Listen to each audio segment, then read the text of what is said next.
Y'all want to turn to 2 Samuel and get ready, because we're going to look at chapter 15. We're going to be kind of in certain verses in chapter 15. So, as soon as we get back here, we can go ahead. We'll go ahead and open in prayer. Grace. In my day? No, you're on time. Oh, you're 1 minute early. You're on time. You're right. Okay. We'll go ahead and open up in prayer, and then we'll get started. All right. Everybody bow with me. Lord, thank you for bringing us together this evening to open up your word. I just pray that your Spirit just descends upon us here and those that are watching online. We can just see where our priorities should be with you and how important that is. As we study the man after your own heart, David, we see his struggles, we see his victories, but we just learn how we can get through our struggles and see our victories in your grace and mercy. Pray for those that need you tonight. Just pray comfort and healing upon them. I pray this in your holy name. Amen. All right. So what we're going to talk about tonight is family matters. Family matters is the title. Last week, we talked about colossal collapses. Colossal collapses. We talked about how the prophet Nathan came to David, gave David a parable. And the parable was a story of what David had done wrong, his sins, and how he would have to suffer the consequences. Nathan tells David that his household is going to suffer because of the sin or sins that he has committed towards God.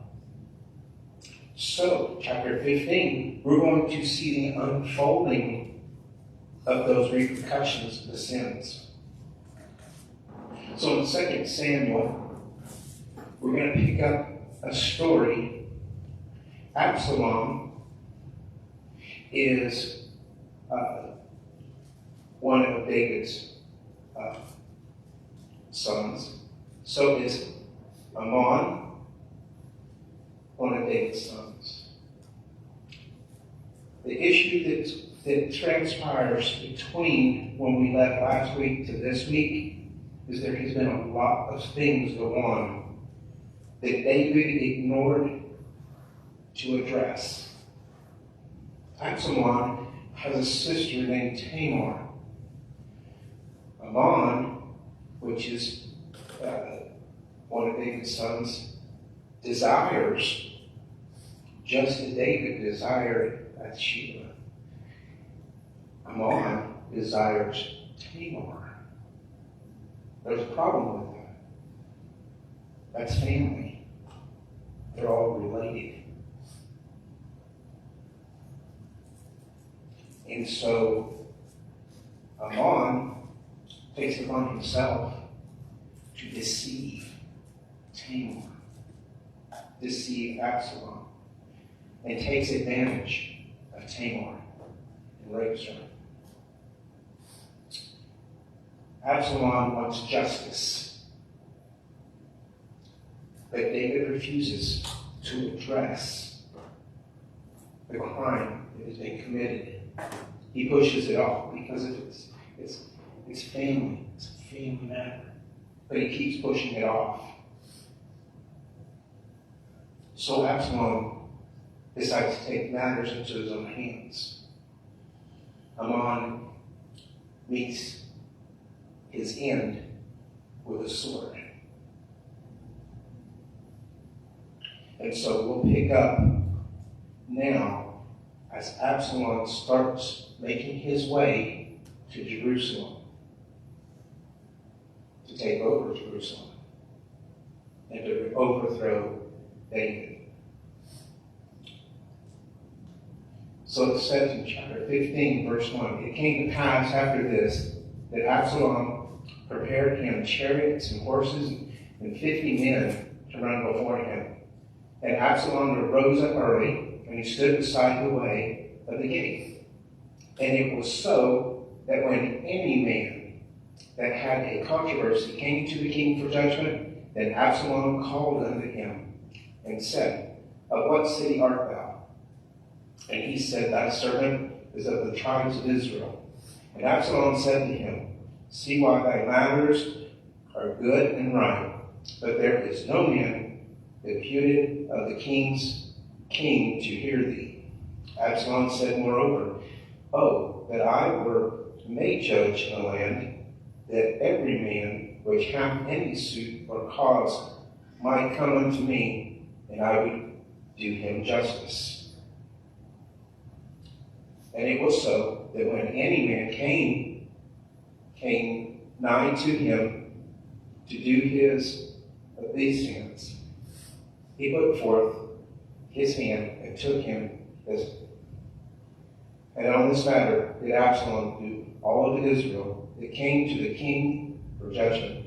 So Absalom stole the hearts of the men of Israel. He has murdered David.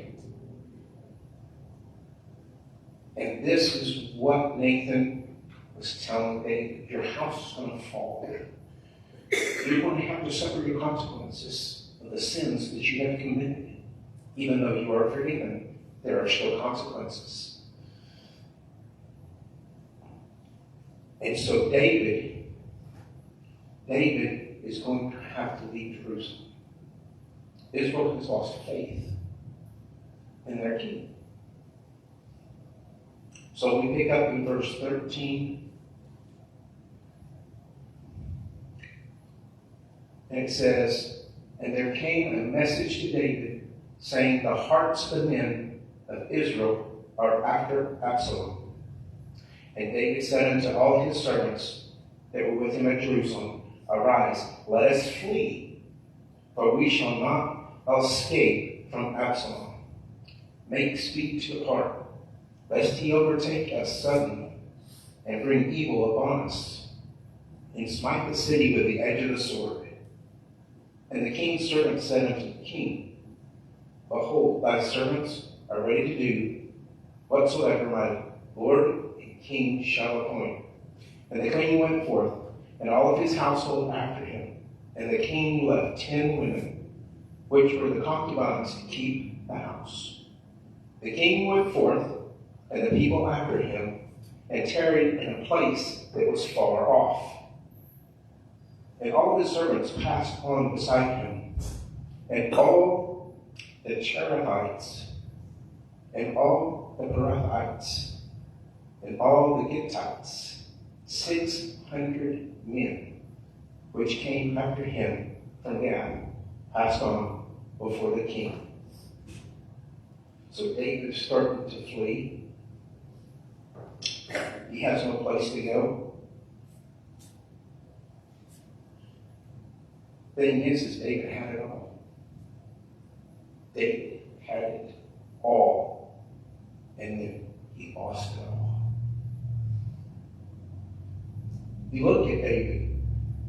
He's popular, powerful, attractive, the best house, the best chariots, probably in our time, best sunglasses, and the nicest long flowing hair.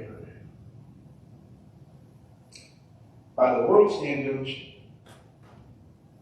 he's probably People's Magazine's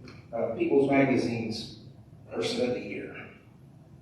With God, he's not. He has ignored one thing. He ignored the attention of his family. And now he must pay dearly for the judgment that the Lord has put upon him.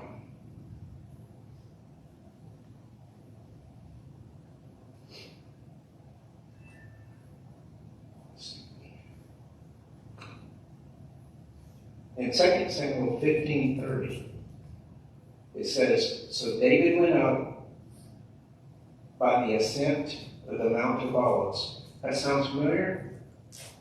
The Mount of Olives. It's in the New Testament, isn't it? And wept as he went up, and he had his head covered and went barefoot. And all the people that were with him covered their heads and went up. And they wept as they went up. The Mount of Olives was a place where they worshiped God.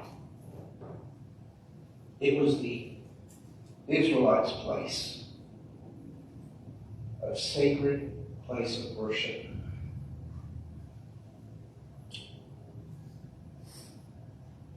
But what David has had to endure, the loss of his kingship at this point, the jeopardy of Israel. What's the future of Israel? It can become divided again. How about his family? See, when we forget the value of our family and pay attention to them and don't make them a priority, we can lose it real fast. Family and our grandparents, our great-grandparents, their generations, that's all they had was family, right? It wasn't only the family, as in the family that works on the farm, or the family unit in town. It was also the church family. How many of you remember going to church, and it was your grandparents and great-grandparents? You went together as a family, right? That made you feel good today, Connie, when you went? It was a family. It was the unity, right? It's close. So, what we can learn is that nowadays, that family isn't as important in society as it used to be. You see the family unit fall apart. It is subverted. Satan has got the foothold. He knew how to do it. He did it without us even realizing it. Now the family, the society wants us not to have a family, right? They suggest that family isn't as important as what it used to be. Now they want your career to be important, college to be important. And that is where we, as Christians, can say, no, the values that God intended the family unit to always be there. Without family, how do we pass on all of our family names? How about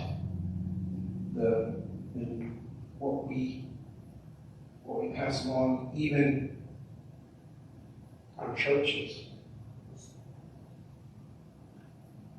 In our churches, how does that work?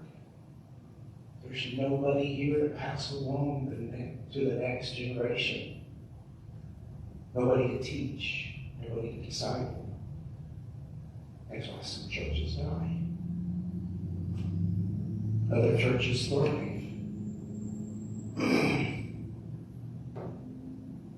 So God expects us to commit to not only our family at our homes, but also our commitment to our family and our church, right?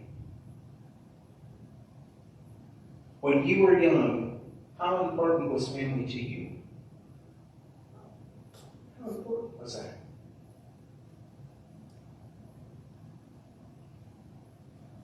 How often did you get together? Was it just for birthdays? Was it just for holidays? Was it just reunions? How often did your family go to church together? Yours didn't.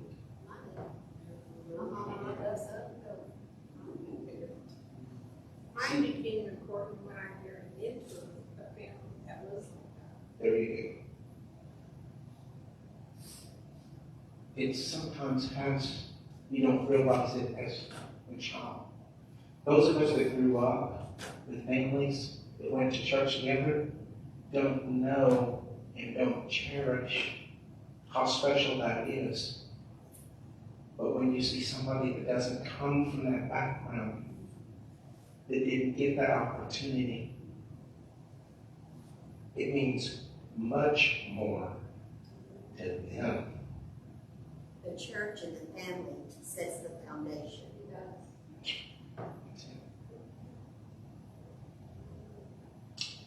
So how did it make you feel, those of you that grew up with your families going to church and everything else? How did that make you feel?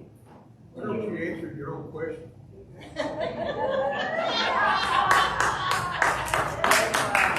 It made me feel good. Huh? 3 of us. Yeah. See, I remember going to church. There were times when I would argue against it. When the kids were rebellious. But the thing is, it was the best feeling in the world. It was the best feeling in the world. Because I didn't just get to sit there. There was a time whenever parents said you need to start listening to what is being taught.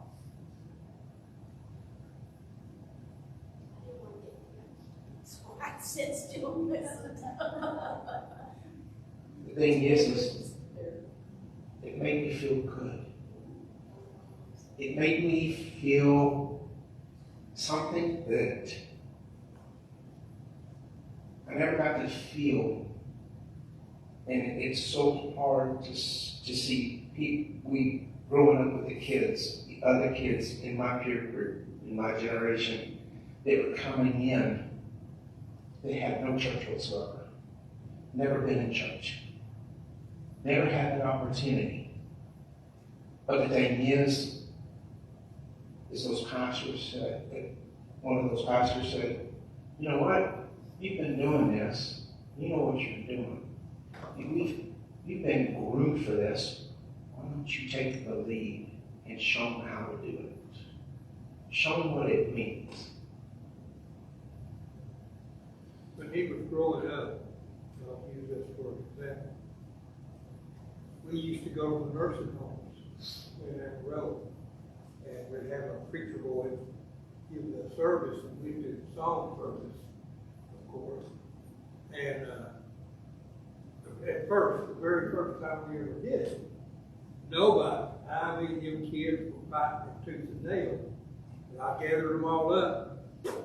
We went anyway. After the first time, we didn't have to go look for them on that Saturday. They came looking for us. That's cool. And the thing is being brought up in a community that was full of adopted grandparents. To me, that was easy. But to others, it wasn't a regular thing. It felt comfortable. You know, some of the kids were like, they didn't have their parents. They were that old. They had passed on or they had moved off and they had never had seen them for years. I know when we were over in Japan, we did that with the Japanese nationals. The boys loved being able to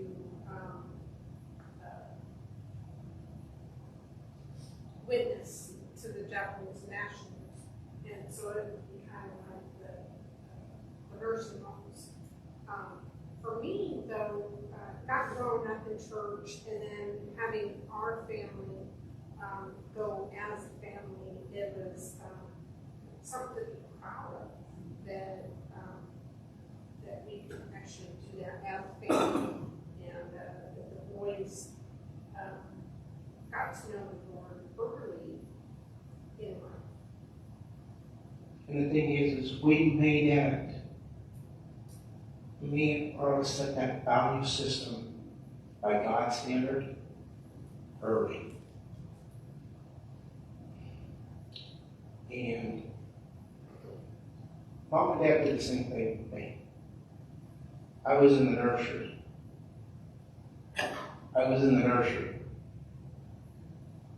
And there were people that are still in MRO that remember me that small. I remember when you were in the nursery. Okay? But you know what? They saw the results of what grandparents and family did then, and they see the results as the adults. Well, not only that, but, you know, if you concentrate on your family after the Lord, you have more of a support group if and when something happens. You know that you can talk to your parents. You know that you have other family, even if it's your church family, to lean on, to say, hey, I need some help, or you know, or advice. I know when we lost Giles, we didn't have necessarily that church family because we were not in church at that time. We just haven't been able to find any church. But, you know, Dad and Mom was here for us. You know, and that's the thing is, Steve's family has always been there for me. And unfortunately, mine has not been for us at all. So, and that's what I wanted the boys to know, that after the Lord, you have family, and that's important. Family tends to drift apart. It's like a big rip in a piece of cloth. But if you take that thread and that needle and start binding that rip up, it draws closer together. Well, I found out that families do drift apart. You don't, as you get older and have your own family, you don't see each other as much. Yes. But when something really tragic happens, they're all with Okay, I got a question for you. you. I'll show up. Did you notice Nice. did you notice the first time that your family started kind of drifting? Do you know when that mark was? Can you think back? I think it was a lot in as my mother, well, my niece and nephews, my kids, as they got grown. Now, when they were younger, all those cousins were close. But as they got grown and started having their own children, marrying, having their own kids, their own grandkids, they had their family. This one had their family. And we come together some. I mean, my daughter has this big thing at Easter every year, and everybody is there. But you're still a family. But this child has her husband, her kids, and her grandkids. This one has her husband, her kids, and they've got their own little family units. I would also say when the grandparents pass away, It does. you know, the grandparents have the tendency of keeping everybody together, and then and afterwards, you know, when you actually have your own families, if that person isn't strong enough, or Right. not strong enough, but you know, doesn't bring in family, then they just pretty much fall apart. Very good patient. Families today aren't as tight as they were back when I was a kid growing up, where we went to church, but was a country boy. And I can remember when there was nearly a family on at least 160 acres, and a lot of times 80 acres had a family on it. And, where I went to church, my dad had 3 brothers and his sister, and all of their family was there every Sunday. My grandmother, Mitchell, was there with her. Mother and her brother and her mother and dad, we was all in that little community church together. And once that church closed down, we started scattering. And then, when we started going to church there in Lorraine, big part of Mother's family was there. Mainly her uncles, aunts and uncles that was in that church. And now then, families just don't gather up. They wait for a death in the family or a tragedy or something like that. I believe my brother got shot. Everybody That's when you become the needle, and all of these people are the thread. And you start threading them through that gap. Well, I know Christmas Day was almost like a family reunion because of my grandmother. And I would run through some of the books, and I would look for people to sign in, and I always showed up at the house. And there were several years in there. We had 70, 75 people in that house on Christmas Day. And then when Grandmother Mitchell passed away, that was gone. It was gone. Grandmother passed away. It was when my kids went to college, and they met their spouses or whatever, and they started their life wherever they were. And their kids grew up, went to college, and started their lives everywhere else. And that's like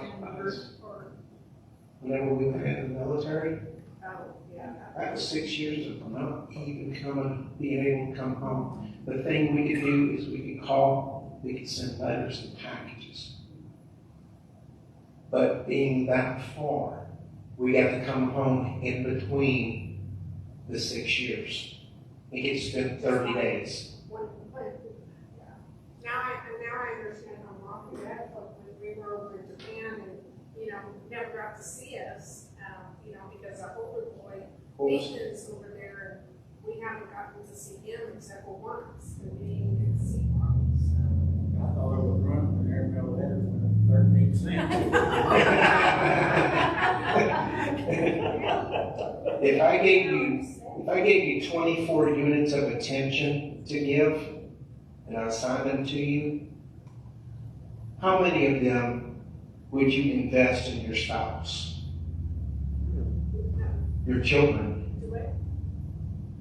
and your home?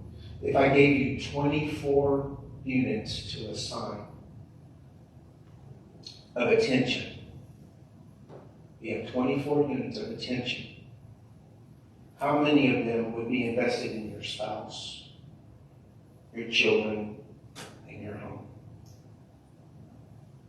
It's hard, Jojo. That's a hard thing to do. You want to make it equal, but one of those is going to be left a little short, right? Especially when we got one way down that way and one that That's way. right. And you're here, and kind of, okay.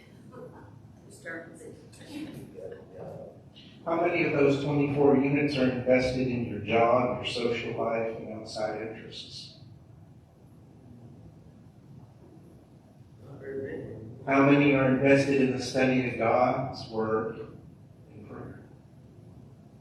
That's what most is. Now, based upon your responses, to what degree are you like David in the aspect of where your priorities are, in which you kind of ignore, kind of drop to the side? You see, it's very easy for us to look at what's happened to David. Well, he got what he deserved. That's the result. It's easy to criticize David.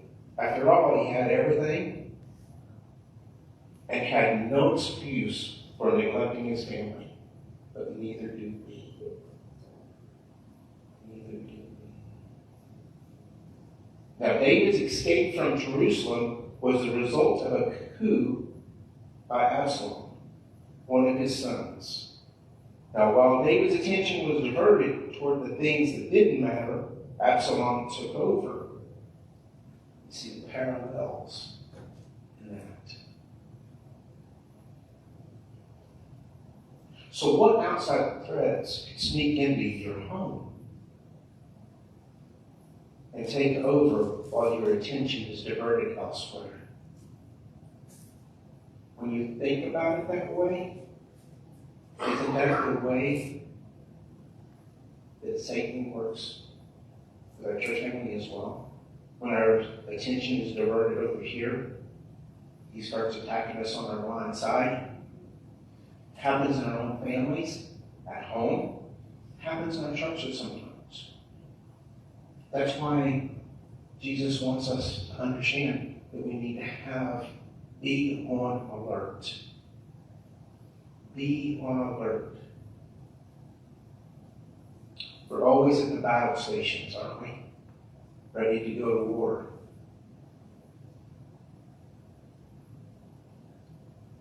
That's why Paul wrote those churches in the New Testament. He said, be alert. Be ready. So what should you do to protect your home against these subtle invasions?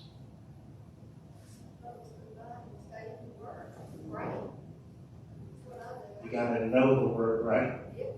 The only way you're gonna know it is read it and study. That's right. Your prayer life. Give alone time with God, right?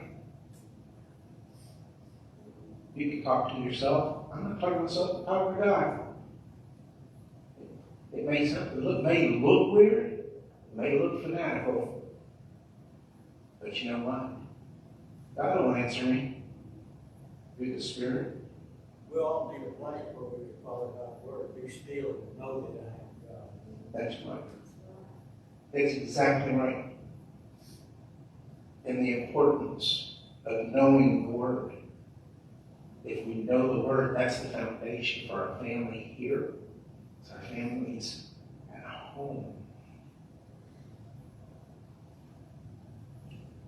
Sometimes we use these excuses of why families are non-existent or barely there.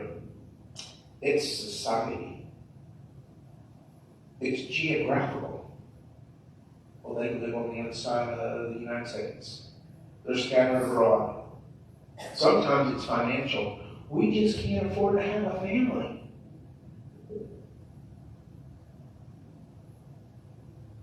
The original family died off, so we're all that's left. The truth is this. The family of the past worked, slept, ate, and worshiped together. The families today, it's more of a convenience than a necessity, isn't it? Isn't that heartbreaking? Well, there was a time on Sunday where all the businesses were closed. Yeah, there was no reason or excuse to go to town and shop here or do that. You couldn't go out and eat on Sunday in Trotmart because no cafes were open. You had to eat at home or go out of town. So what worth is a person who gives the world and loses his soul? Children see their parents as a hindrance rather than a wise.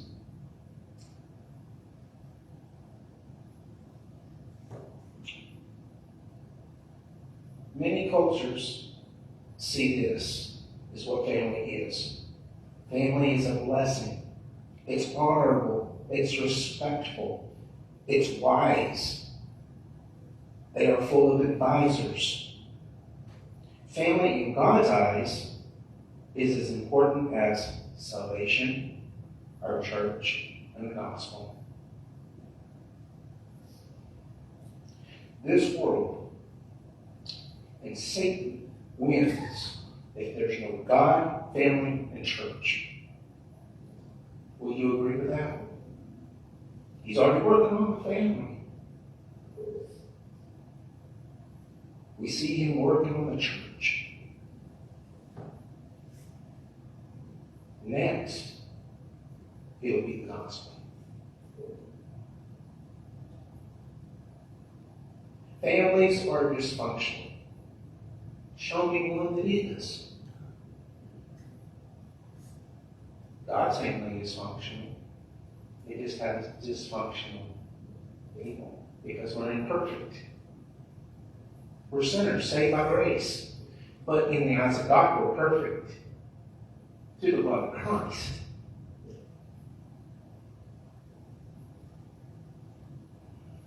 You can choose your friends, not your family.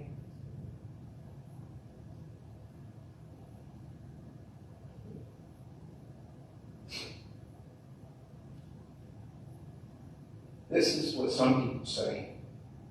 Families are just not dysfunctional. There's always that one black sheep. I didn't ask you, Jack. We just don't see eye to eye. This is the truth. It sounds like a church family sometimes. It sounds like our friends sometimes, doesn't it? We are to understand God's intentions, His purpose, His mission about family. It's to bring security and unity and joy and happiness. Right? How happy were you when you had your first grandchild? We don't know. We're still waiting. But I can tell you that the first child is more precious. And each one afterwards becomes even more. It's the miracle. It's the knowledge, the hope, the faith. It's scary to be a parent. When you're a first-time parent, you're scared because God puts you in charge of something. To grow, to nurture, to raise. Most new parents, they try to find a book. Every book in the known world written by child psychologists, sociologists, doctors.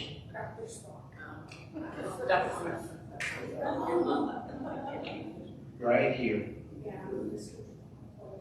Right here. If you start here, you can't go wrong.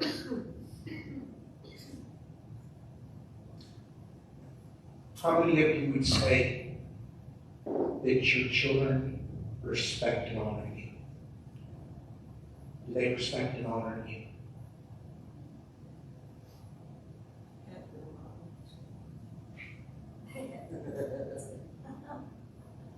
I can honestly say, my boys weren't raised constantly in church, but they know what honor and respect is.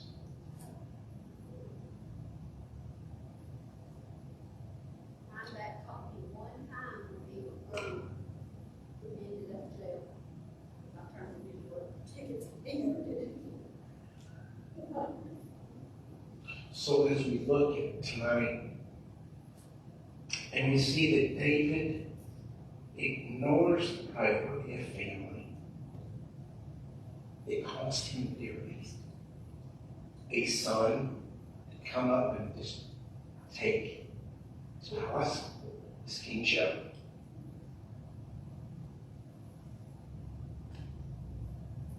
On the other side of that, we see that David's running. We've seen this before. He said it wasn't David that was running, it was Saul. Running after David. Trying to kill David. So David again is under the gun. Being sought out by his son.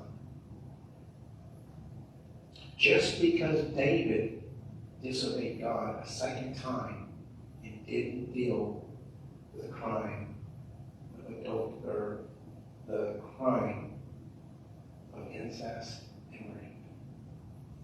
So David's having to suffer even more. The pressure is on David. He has to look at his family, to see the safety of his family, his position. He could have fought, or he could have left. But knowing that Israel was behind Absalom and saw him and the rising star, the rising king, David said, it's not worth it.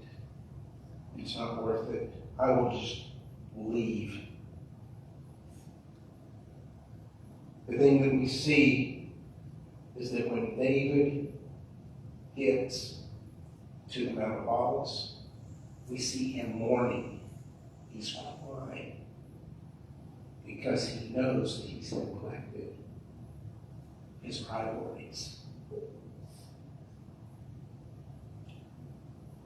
Our application for this lesson is this. Our family, whether it's immediate family or related or our church family, we need to take care and pay attention to the needs of the family itself. Distractions and sins make it to where we lose focus on the important things. A family is affected in so many ways. Not only our family at home, but our church family. It can be sins, bad decisions. Decisions that are questionable. In David's case, David's sins and David's trying to hide and dismiss his sin results that his family will suffer. The kingdom will suffer. Prepare to reap what you sow. It brings it all to the bottom line. So, tonight, if David had anticipated the ultimate outcome of his self-centered behavior, he might have had some different choices. Wouldn't you agree with that along the way? But what about us? Are today's bad choices the first step toward tragic consequences? Can be.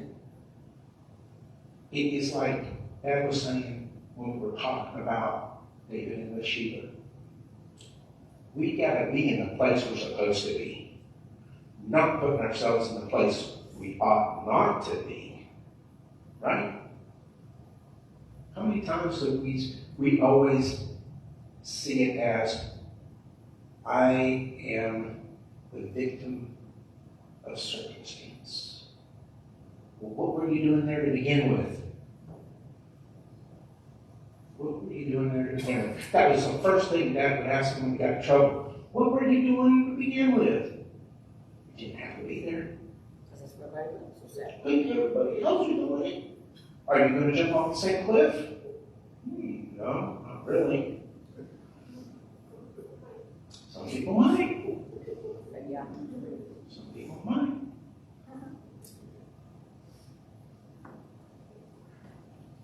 So, Absalom fast talked his way into the hearts of the people of Israel to get his foothold on Israel, to subvert and coup his father. David had won a battle after battle after battle. But he runs from his son. Does that make any sense?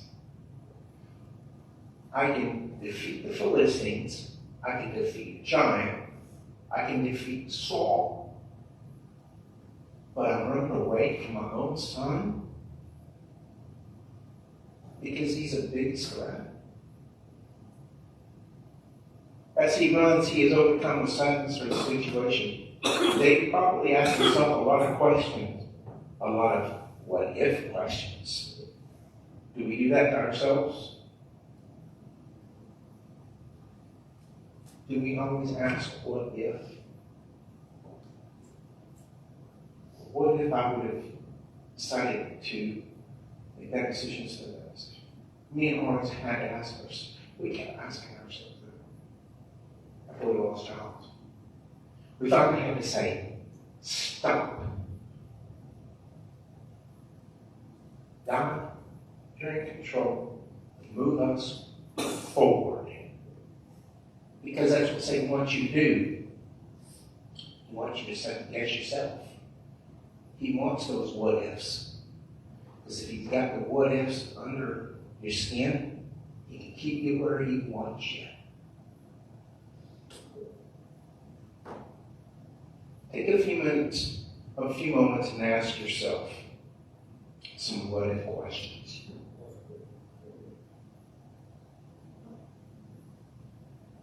What if I let my family become less important? What if I find enticement of something else more exciting than that of my spouse? What if I make promises to my kids that are seldom kept? What if I succeed in business but lose my home? What if I worry more about what other people think about me than what my spouse and my kids think? So, what's really important to you? That's the question. Make sure you know your priorities. And know the satisfaction of your list is God. It should be God. Satisfying and worship and serving God. Just takes some time, doesn't it?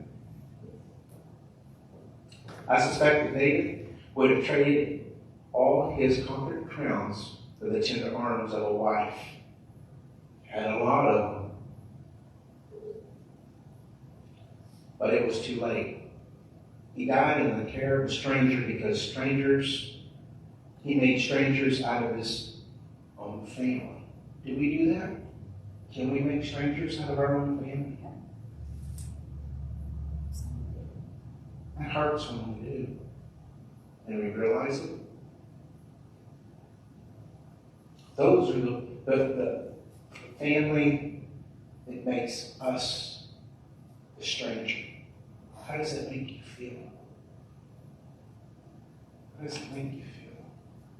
Does it hurt? Does it tear your heart apart? If they would just let me be a part of their life. If they would just listen to some sound advice.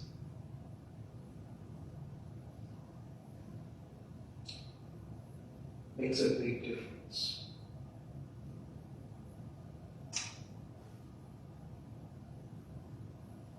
You know, it's not too late for us.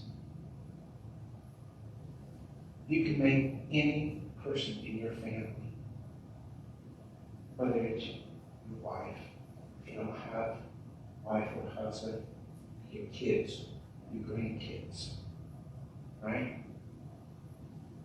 Make them a priority. Make them the priority of your family. Well, if you're all by yourself, well, what do you do? Make the church family a priority. Right? We're all sisters and brothers. And we're Christ. We're family.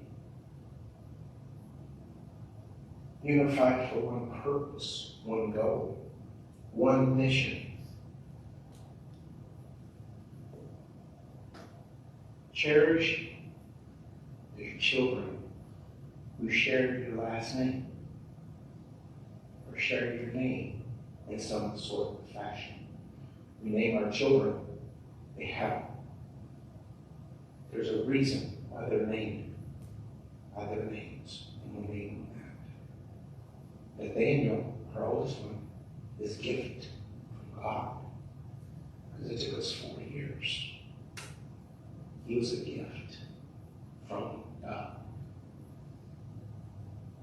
Michael Stephen, he has his uncle's name and my name because she wanted to honor both of us. Andrew, we let Andrew, his name, we let the boys pick it out. Because we were like, he's your brother, you should have something to say. Well, we don't know what he looks like. Does he look like an Andrew? And Giles looked like a Giles. There was a lot of questions. That's a butler, John. He's not a butler. Just a kid. Very special young man. Herman was named after both of his grandfathers. Herman Miles and Burl. So see, our families, even our names mean something. We were named by our parents for a reason. There's a reason behind it. My name came from the story of Stephen the martyr in the Bible. You read the story of Stephen, one of the 7 chosen, and the first martyr because of his profession of Christ. The neat thing about it is, he didn't have to suffer the pain of the stoning because heaven opened. And God took him out. That was a very important story for me to read and to know why I was made for him, in honor of him, and respect of him. Because that was an important person in the Bible, the first Christian that was martyred. So every time somebody asks me, I tell them, it's a testimony to me to be in honor, be made of that person. So as we look at the family unit itself, are there ways in which you can enrich your family from this point on? Be like David? Is it possible? So anything's possible. Anything's possible. Me and Dad, Mom, Carlos, seen a miracle. That was my sister. Right, Dad? Tell me it's impossible. You never quit praying. That's right. You never quit praying. She goes, how can you forgive me? It's like, I've been standing here at the door, waiting.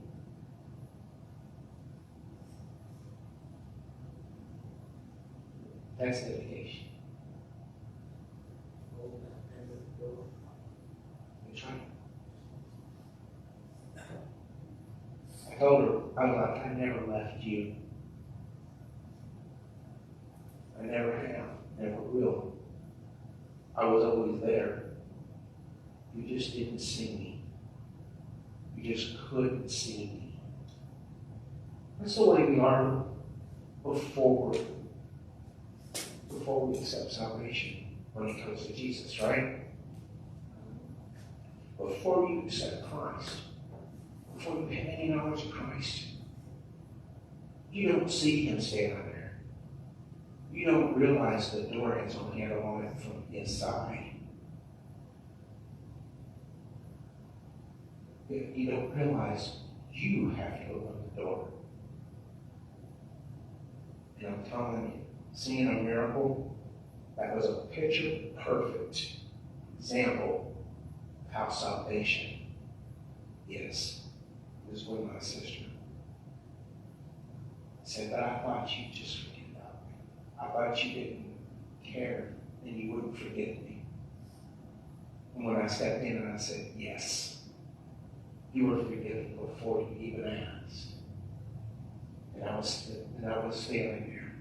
I was just being quiet until you realized that I was there. Made a big difference. That's a big witness to her. but I need it to be that way. That's family, right? First two things I remember my father taught me was respect for authority and respect for age. And it was several years before I finally understood the greatest authority of all is God.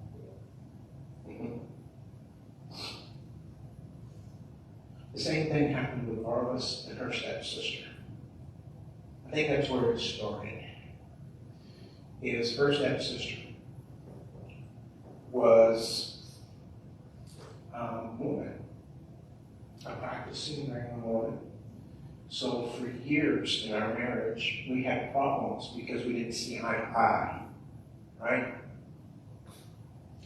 And so we talked, but religion was off the table. I'm not saying God was, but religion was off the table.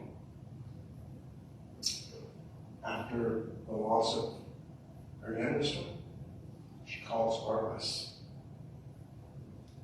And they start a dialogue with each other. And she realizes that our faith in God is more than just something religious. And sees the truth of what we believe and where our salvation lies. We have a closer relationship with her and her husband now than we ever did. But that was only possible through God. Because we knew that the truth would eventually shine through, right? And so she respects us, her and her husband. And we keep in contact with them. They came to even see us. To see this, to witness our faith.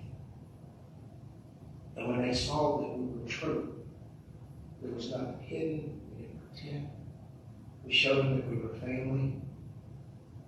That was the first time in over 10 years, 20 years, that we could cry together. But also that we could pray together and we could hug each other in love and not being despised or ridiculed or sarcastic at each other. We were unified in spirit. That's how important family is. So. And family doesn't necessarily have to be of blood. No. I have a friend that lost her husband suddenly, lost her very suddenly. And she claims that Herman and I are now her family. So it's what you do and take the people in. That's right. We have people like that in our lives. Because it's not only the military family, that's what we call it, because you have a connection with every military thing. It's the same way in our church. People kind of, well, what is military family? Well, it's like church family. That's what it is. You've treaded the same ground. You've chewed up the same area. You suffer the same loss. You have the same victories. You worship. You praise. You serve. You receive the blessings. See, with our church family, it's amazing because we can share each other's blessings with each other. You know, I was so blessed today. You know, I want to tell you what God did for me. God put this person in my way so that I could witness, I could testify. Don't know why, but I didn't pass the chance up. How many times have you passed that chance up? Oh, I missed that opportunity. We always need to be ready for the opportunity. Whether it's in our church family, or outside of church family. We are the only Bible, we're the only testimony and witness to some people that God is real and Jesus is real. And as a family, that's what our whole focus is. Our whole purpose. Take the word to a lost and dying world. And that's what we're supposed to do. Without any remorse, without any preparations of what we're doing. Because it's coming to times where we're going to have to die physically for our profession. And the question becomes, how strong in your faith are you? How strong in your family faith? They've already tried to take our families away, destroy them. How much further are we going to let them go? We can start right at home. Right? We can start right at home.